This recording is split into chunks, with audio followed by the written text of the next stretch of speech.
안녕하세요. 보타임의 미국 소식입니다. 10월 21일 헤드라인 뉴스를 전해드리겠습니다. 보타임의 오늘의 첫 번째 소식을 전해드리겠습니다. 앤드류 브룩스 아리조나주 공화당 하원 의원은 의회에서 상하원이 중간선거를 끝난 후에는 많은 조사가 시작될 것이라고 인터뷰를 하고 있습니다. 그의 발언 내용을 들여다보면 첫째, 마요르카스 국토안보부 장관, 닥터 파우치, 또한 조 바이든 탄핵 여러가지 의제를 지금 이야기를 하고 있으며 이들은 실제적으로 미국을 무법천지로 만들고 있고 또한 임명직인 공무원들이 자기들의 직분을 어기고 범죄 행위에 해당하는 많은 비리를 저지르고 있다고 이야기를 하며 상하원이 다수가 되었을 때 이들을 탄핵도 하고 또는 어쩌면 형사처벌까지 가능할 것이라고 이야기를 하고 있습니다. 한편 의회에서는 짐 졸단 의원의 경우는 어저께 낸시 펠로시를 당장 하야를 시키고 탄핵해야 한다고 주장하는 발언하여 눈길을 끌고 있습니다. 많은 사람들이 낸시 펠로시가 이제는 하원 의장직을 그만두고 은퇴를 하든가 아니면 강제로 끌어내려야 한다고 발언을 하고 있습니다. 또한 그 조사에는 정치적인 범죄자들, FBI, 엉터리 닥터들이 포함되어 있다고 하여 닥터 파우치 또는 FBI 요원들 그리고 크리스 레이까지 겨냥하고 있는 것으로 밝혀지고 있습니다. 다음 소식입니다. 우크라이나 관련 다큐를 제작하고 있던 에이미상 수상의 제작자가 FBI로부터 압수수색을 당한 후에 6개월째 지금 행방이 묘연합니다. 전직 ABC 탐사보도 기자 출신인 그는 3212 Unredacted라고 하는 다큐를 제작한 제임스 골든 미익이라고 밝혀지고 있습니다. 그가 마지막 한 트윗은 바로 6개월 전인 4월 27일 날 팩트라고 하는 딱 한 단어에 불과합니다. 2017년 아프리카 나이지리아에서 특수작전 중 사망한 4명의 미군을 국방부가 은폐하고 있는 것을 폭로한 바로 그 유명한 다큐인 3212를 제작하였던 베테랑 기자 출신의 제작자입니다. 이것이 발표가 되자 미국 국방부에는 많은 비난이 쏟아졌고 나이지리아에서 죽었던 미국의 영웅들에 대하여 다시금 조명을 하게 되었습니다. 이것으로 그는 다큐 제작자로 성공을 하였고 지금은 훌루로 옮겨서 새로운 우크라이나 관련 다큐를 제작할 계획을 세우고 있었던 것으로 전하고 있습니다. 한편 압수수색을 행하였던 FBI 요원이 익명의 제보자를 통하여 밝혀진 바에 따르면 그가 국가기밀 서류가 그의 노트북 안에 있었다고 전해지고 있습니다. 그 이후로 그는 오늘날까지 아무런 연락이 없는데 그의 옛날 동료들인 ABC 기자들 사이에는 아마도 그가 지구를 떠났을 것이라고 이야기가 되고 있다고 합니다. 지구를 떠났다는 의미가 무엇이겠습니까?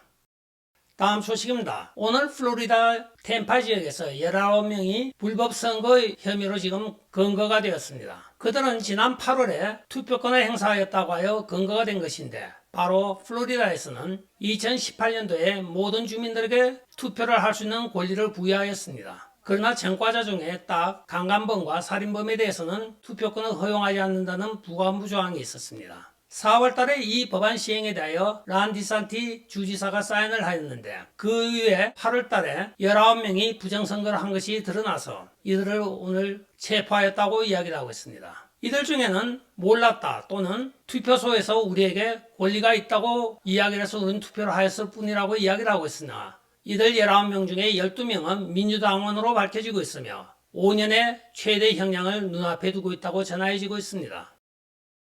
다음 소식입니다. IRS가 최근에 발생하고 있는 높은 인플레이션으로 인하여 내년에 세금 공제 한도를 약 7%로 올려 27,700불로 한다고 오늘 발표를 하고 있습니다. 이는 평균 약 1,800불에 가구당 면세 한도가 올라가는 금액이기도 합니다. 해마다 약간씩의 1, 2%의 면세 한도로 올리긴 하였으나 올해같이 7%나 올린 것은 근간에 보기 드문 현상이기도 합니다. 대단한 조 바이든 효과가 세금 세수 확보에도 한몫을 하고 있습니다.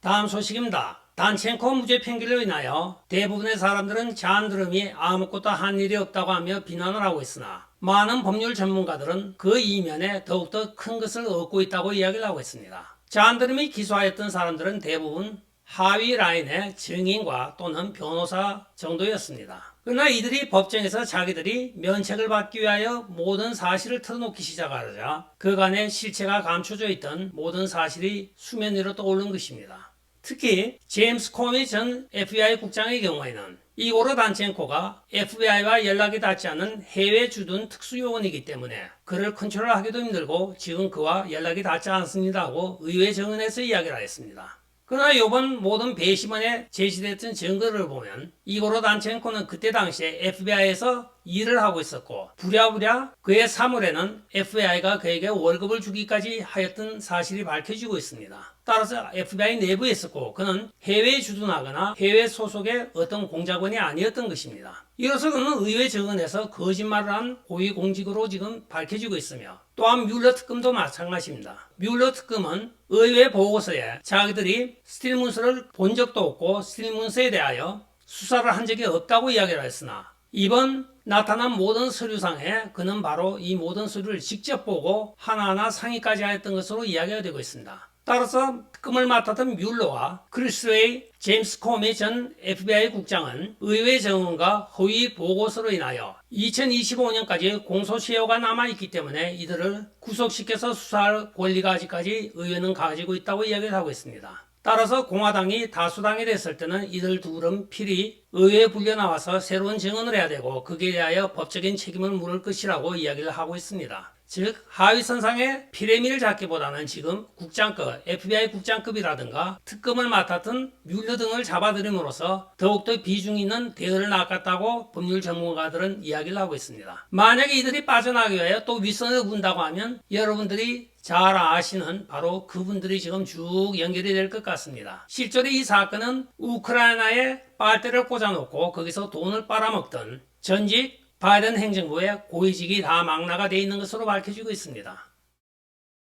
다음 소식입니다. 우리가 EV라고 불리는 전기 자동차에 대한 여러 가지 피해 사례가 오늘 올라오고 있습니다. 카나다에 살고 있는 어떤 사람은 우리가 잘 아는 대한민국 브랜드인 기아 소울 전기 차량을 구매하였다고 합니다. 2018년도에 구매한 그 차량이 원래는 99,419마일이 워런티 한도이고 아니면 8년이 워런티 한도라고 합니다. 워런티 한도라고 하는 것은 두 개 중에 어느 것 하나가 먼저 도착을 하면 워런티가 없어지는 것입니다. 기아 소울을 사서 10만 마일을 타자 배터리가 나갔다고 합니다. 근데 배터리를 고치러 기아 서비스 센터에 들어갔더니 맙소사 견적이 23,000불이 나왔다고 전하고 있습니다. 두 번째 예는 GM 험비 트럭 전기차를 산 사람이 자기가 삼상이 없어서 미국은 대부분 가정이 단상밖에 없습니다. 240V인 삼상이 들어오는데 그것은 주로 집안에 있는 빨래 기계나 드라이 기계를 쓰는데 용도로 되어 있습니다. 따라서 우선 급한 대로 일반 105V짜리로 훅업을 했는데 이 전기 트럭을 완전 충전하는 데만 4일이 걸렸다고 이야기가 되고 있습니다. 240V로 한다 하더라도 24시간 내지 6시간이 걸린다고 합니다.